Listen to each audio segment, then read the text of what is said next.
সবকিছুর একটা সীমা আছে। বিচারক একটা নির্দেশ জারি করেছে, সেটা মানতে বাধ্য। ডিজে মামলায় অভিষেক বন্দ্যোপাধ্যায়কে তীব্র ভর্ৎসনা করল কলকাতা হাইকোর্ট। কণ্ঠস্বরের নমুনা না দিলে রক্ষাকবচ প্রত্যাহারের হুঁশিয়ারি পর্যন্ত দিলেন বিচারপতি। ফলে আর কোনো উপায় রইল না, কণ্ঠস্বরের নমুনা দিতেই হবে অভিষেক বন্দ্যোপাধ্যায়কে।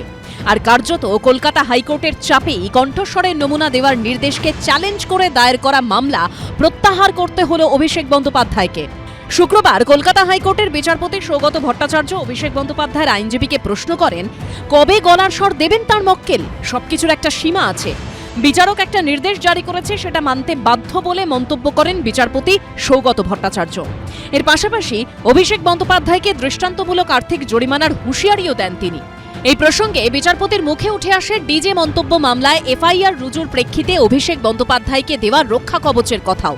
শুক্রবার বিচারপতি সৌগত ভট্টাচার্য বলেন, তদন্তে সহযোগিতা করতে হবে বলেই আদালত রক্ষা কবচ দিয়েছে, না হলে সেটা প্রত্যাহার করে নেওয়া হবে।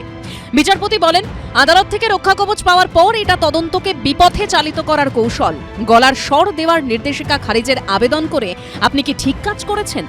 অভিষেক বন্দ্যোপাধ্যায়ের আইনজীবীকে প্রশ্ন করেন বিচারপতি সৌগত ভট্টাচার্য। ভোট প্রচারে বারবার ডিজে বাজানো নিয়ে হুঁশিয়ারি দিতে শোনা গেছে অভিষেক বন্দ্যোপাধ্যায়কে।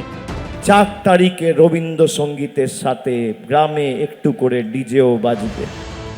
এই মন্তব্যের প্রেক্ষিতে তাঁর বিরুদ্ধে উস্কানিমূলক ভাষণ, হুমকি এবং শান্তি বিঘ্নিত করার অভিযোগে এফআইআর দায়ের হয়। অভিষেক বন্দ্যোপাধ্যায়ের কণ্ঠস্বরের নমুনা নেওয়ার কথা বলে বিধাননগর আদালত।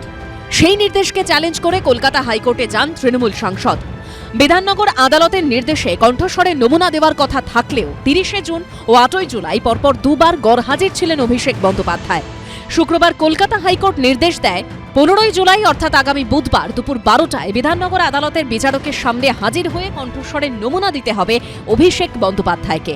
অভিষেক বন্দ্যোপাধ্যায়ের আইনজীবী আবেদন করেন, এই কণ্ঠস্বরের নমুনা যেন অন্য কোনো ক্ষেত্রে ব্যবহার করা না হয়।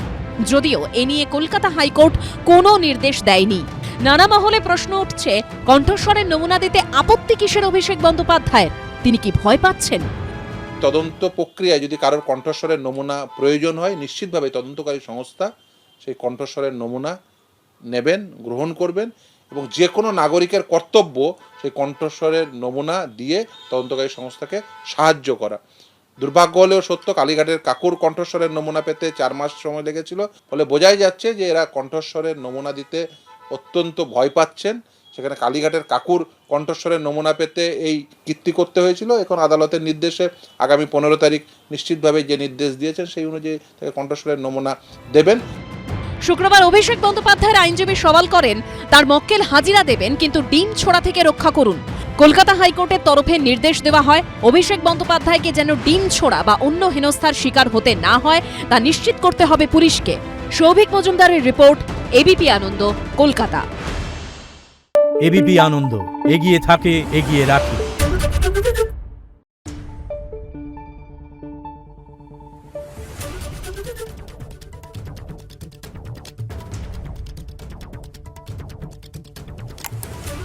Thank you.